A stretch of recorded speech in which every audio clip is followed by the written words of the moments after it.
de Vaïshlach nous parle d'une rencontre historique, pas dire hystérique, mais presque, entre Yaakov et Esav. Yaakov, Vaïshlach Malachim, il a envoyé des cadeaux pour se présenter. Il n'est pas arrivé les mains vides. Je vais vous dire qu'est-ce qu'il a apporté comme cadeau. Izim Mataim, 200 chèvres. Teyashim Esrim, 20 boucs. Rechelim Mataim, 200 brebis. Elim Esrim, 20 béliers. Gemalim Menikot, des chameaux, des chamelles.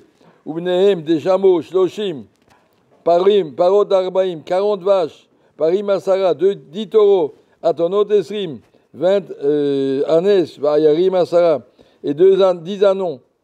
Vous vous rendez compte combien d'argent ça coûte tout ça? Combien d'argent on peut faire avec ça? 5 fermes. Une quantité énorme. Marqué dans la suite, Tabor Amincha Al-Panav, quand tout ce cadeau a passé devant Yaakov, il y a marqué Al-Panav, Rachidi, il était en colère. Tellement d'argent je dois dépenser pour ce bonhomme. Tellement d'argent je dois dépenser pour ce bonhomme. Ça, bon, en tout cas, il va le faire. C'est le prix. Pourquoi il fallait faire ça? Parce que Yaakov sait qu'il va rencontrer quelqu'un qui ne l'aime pas. Et donc, quand tu es invité chez quelqu'un, tu veux te faire bien voir, tu amènes des chocolats. Là, il a amené beaucoup de chocolats. Il a amené plein de trucs.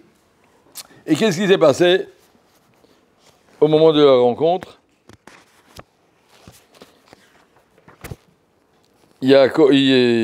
Esav dit à Yaakov, c'est quoi tous ces cadeaux que tu m'as envoyés? Vayomer et Yaakov dit, c'était pour te faire plaisir, te montrer que je suis bien avec toi, que je veux te faire plaisir. Vayomer Esav dit, mais j'en ai plein moi. Garde tout ça pour toi, mon cher frère. Tiens, Bachou Yeshiva, qu'est-ce que tu dépenses en argent? Garde-le. Et Esav lui dit, garde-le. Vayomer Yaakov, et Yaakov il insiste, non, si tu veux me trouver grâce, la carte à Mincha, prends mon cadeau. J'ai déjà apporté, Hachem m'a tout donné ce qu'il me faut. Vaïf Tsarbo, il a insisté, Vaïkar, il a pris. Alors c'est quoi cette espèce de dialogue? Yaakov lui propose, et Esav dit, mais non, j'en ai plus que toi, garde tes cadeaux. Et Yaakov insiste, mais non, je t'en prie, Akadosh Baruch Hu m'a donné ce qu'il me faut. Vaïf Tsarbo, il a insisté, Vaïkar, après l'autre a pris. Alors on prend ou on ne prend pas? Il a pris, il voulait pas. Pourquoi Yaakov insiste et pourquoi Esav d'abord il dit non, après il dit oui? Alors, il faut savoir que Esav, s'il a dit non, c'est pas parce qu'il ne les voulait pas. Un troupeau comme ça, vous savez combien de quantité de troupeaux on lui envoie comme cadeau? Ne tombe pas tous les jours. On dirait qu'il les voulait, mais il se gêne. C'est gênant de prendre des cadeaux comme ça, surtout d'un pauvre juif comme ça, c'est gênant. Mais une fois que Yaakov insiste, il dit bon, si ça te fait plaisir, je les prends. Alors, quelle est la différence entre Yaakov et Esav? Pourquoi Yaakov voulait absolument donner et Esav voulait absolument les recevoir? C'est dans deux mots qui sont la base de toute notre existence. Yaakov dit « Yeshli kol » et Esav dit « Yeshli rov ». Esav dit « J'ai beaucoup, moi ». Celui qui a beaucoup, combien il lui manque? Yeshlo manero tsematim.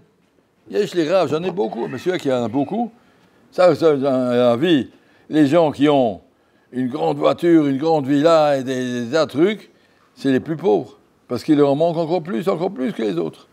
Un monsieur qui est ouvrier d'usine, tu lui donnes 500 shekels, ah là là, mais c'est extraordinaire, c'est un très beau cadeau. Alors qu'un monsieur qui vit sur un très grand standing, il en faut encore et encore et encore, ça n'a jamais fini. Yeshlo manero tsematim, celui qui vit pour l'argent, quand il a 100, il veut 200, quand il a 200, il veut 400, il a 400, il veut 800, il ne s'arrête jamais. Il n'y a pas un moment où il dit, ça y est, j'ai eu ce que je voulais. Plus on en a, plus on en veut. Alors que Yaakov, lui, avait un klal, yesh li kol. J'ai tout. J'ai tout, ça veut dire, il ne me manque rien. Quand on a tout, il ne manque rien. Comment ça se fait qu'il a tout? Pourquoi l'autre, il a beaucoup, lui, il a tout, qu'il y avait plus, Yaakov avait beaucoup moins? Mais j'ai tout. Ça veut dire quoi qu'on a tout? Ça veut dire que Yaakov, il vit avec l'idée que l'argent qu'Akadosh Baruch Hu me donne, c'est exactement ce qu'il me faut. S'il ne me l'a pas donné, c'est que j'en ai pas besoin. Plus que ce qu'il m'a donné, j'ai pas besoin. Akadosh Baruch Hu, il sait exactement combien je dois avoir. C'est lui qui me donne. Yesh li kol. Celui qui vit avec une émouna, c'est Akadosh Baruch Hu qui gère le monde. C'est pas la peine que je me cours et que je me débatte et que j'essaye. Tu vois, pas plus. Je suis content avec ce que j'ai, je suis content. Je sais que j'ai tout ce qu'il me faut. Yesh likol. C'est vrai que j'aurais voulu plus, mais je me trompe si j'aurais voulu. La preuve, c'est qu'Hachem ne me l'a pas donné. Yesh likol. Celui qui vit avec une émouna, il sait qu'il lui manque rien. Même si, à des moments, il se dit, mais si j'avais... Tu vois, il y a un qui est venu chez Rav Esraïm lui a dit, ça va la parnassa? Il a dit, ça va, s'il y avait un peu plus, ça ne ferait pas de mal. Rav Esraïm lui a répondu, si ça ne ferait pas de mal, Hachem te l'aurait donné. S'il ne te l'a pas donné, c'est que ça te ferait du mal. Sois ma'amine que Tov Hachem l'akram, Hachem il cherche ton bien. Celui qui vit avec cette idée, Yesh likol, Hachem il te donne au fur et à mesure que j'ai besoin. Elle ne me manque rien. Alors quand il a fait des cadeaux aussi immenses, ça mais prends-les, Vakasha. Si c'est ça le prix qu'il faut que je mette, je le mettrai sans problème. Je sais que si j'aurais besoin, Hachem me donnera. Je sais que je ne vais pas gaspiller mon argent pour rien. Alors que Esav, lui, il a un problème. Yesh li rav, j'en ai beaucoup, donc j'en veux encore plus. Tout ce que tu me donneras, je voudrais. Celui qui vit avec cette idée, Yesh li rav, ça veut dire que moi, mon programme dans la vie, qu'est-ce que je veux dans la vie? Moi, je veux être riche. J'ai entendu les Bachurim qui m'ont dit ça. Mon programme, mon vie, je veux être riche. Voilà, ça c'est mon programme. Mais où tu vas avec ça? Tu vas dans un tourbillon qui finit jamais. Au lieu d'être riche, tu apprends Chovot Alvavot, Sha'ar HaBitachon.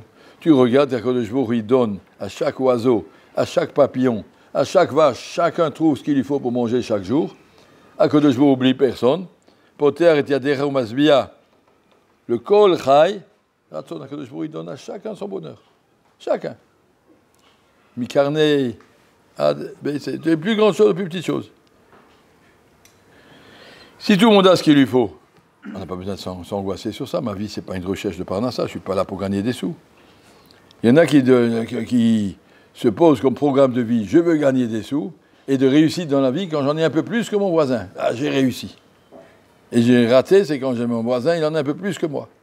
On vit dans la jalousie, dans le concours, on vit dans rien pour rien. Que du bluff. Celui qui vit pour le émettre, j'ai un programme de vie, je sais pourquoi je vis. Je vis pour faire des mitzvot, je vis pour prier, je vis pour étudier, je vis pour éduquer mes enfants. Il y a plus d'argent, moins d'argent, autant qu'Akadosh Baruch Hu il envoie, il sait exactement combien il faut. C'est ce programme de courir après la richesse comme un but, c'est faux. La richesse, ce n'est pas un but. Hachem, il donnera à chacun. Hachem a créé des gens qui doivent être riches, des gens qui doivent être pauvres. Hachem, il a créé de toutes sortes. S'il a décidé que je sois riche, avant ma naissance, il s'est fixé, marqué. Avant la naissance, Akadosh Baruch Hu fixe sur cette neshama, toi tu seras riche, toi tu seras pauvre, toi tu seras en bonne santé, toi tu seras en chaise roulante. Akadosh Baruch Hu fixé pour chacun. Toi tu seras intelligent, toi tu seras encore plus intelligent, tu seras un peu plus bête. Ça, c'est pas des choses qu'on peut choisir. Akadosh Baruch Hu a choisi, il a fixé. Débrouille-toi avec ce que je t'envoie. Et ça, c'est cette grande différence. Retenez ces deux mots, Yesh li kol ou Yesh li rav. Celui qui vit avec Yesh li rav, j'en ai beaucoup, ça veut dire qu'il m'en faut plus, on finit jamais. Toute la vie est un tourbillon. Alors que celui qui dit Yesh li kol, j'ai tout ce qu'il me faut, il n'a pas de souci. Il n'a pas de souci. Tu vois, je vais vous raconter une histoire comme ça, pas en rapport direct. Une fois, il y avait à Yerushalayim, c'était Rabbi Zalman, c'était le Rosh Yeshiva de Etzraïm, très grand rave. Et à part toutes ces autres activités qu'il avait, il a écrit des Sfarim, et Ben Haezel. Il est décédé en 1953 à peu près à Yerushalayim. C'est un grand rave. Et tous les vendredis, il interrogeait les enfants du Cheder de Etzraïm. Il y avait un Cheder, il venait chez lui dans sa maison, dans sa salle à manger, le moré avec une classe, chaque fois une autre classe. Vous faites quoi, Baba Kama? Et puis il commençait à interroger Baba Kama, après la classe suivante. Et une fois au milieu de l'interrogatoire, sa femme, elle arrive dans la classe, et elle vient, et sa me dit, viens, je te parle, je te dis quelque chose. Qu'est-ce qui arrive? Il y a le lait qui a débordé. Je sais, on fait bouillir du lait, et quand on ne surveille pas, ça déborde. C'est un couteau qui coule. Aujourd'hui, on a du lait pasteurisé, mais avant, on prenait du lait de vache, il fallait le faire bouillir avant de le boire. J'ai fait bouillir le lait, j'ai oublié de regarder, il a débordé. Alors il dit, waouh! Il est parti avec sa femme à la cuisine. Après, il dit aux morés et aux élèves, attendez-moi, je reviens dans 10 minutes, excusez-moi. Il est parti avec sa femme. 10 minutes après, il revient, puis il continue mi-femme. Alors le professeur, à la fin, il dira, vous pouvez vous expliquer pourquoi vous interrompez un mi-femme pour un peu de lait qui a débordé, pourquoi vous partez avec votre femme et un peu de lait, Asma? Ça arrive à tout le monde. C'est quoi? Expliquez-nous ce qui s'est passé. Il a dit, je vais vous dire, que le Shbour m'a donné du lait. Ma femme a dit, il a débordé. Ça veut dire, Hachem, il me l'a repris, ce qu'il m'a donné. Pourquoi il me l'a repris? Qu'est-ce que j'ai fait de mal? Il y a quelque chose qui ne va pas. Alors je me suis rentré avec ma femme, qu'est-ce qu'on a fait? Et on s'est rappelé le vieux laitier qui était... Avant, il n'y avait pas de retraite. Quand le laitier d'avant, il était âgé, il a pris sa retraite, alors on lui a dit, tous les Rosh Chodesh, tu viens chez nous, on te donnera 10 shekels. Ça, tu vois, demande à tous les anciens clients, chacun donne quelque chose comme ça, tu auras une petite retraite. Et ma femme s'est dit, ce Rosh Chodesh, on était à un mariage, sûrement qu'il est venu, on n'était pas là. Vite, on a couru chez lui pour lui apporter les 10 shekels, lui demander pardon, que ça dérangeait pour rien, et on lui a donné l'argent, et puis voilà, Baruch Hashem. Heureusement que le lait a débordé, sinon on aurait oublié. Comme ça, il vit. Il vit que ce qu'Hachem lui donne, c'est Hachem qui me donne, Hachem me reprend, il sait pourquoi. Hachem m'a donné une machine à laver, ça marche, elle s'est cassée, c'est Hachem qui me l'a cassée, qu'est-ce qu'il y a? Pourquoi il ne veut pas me la donner?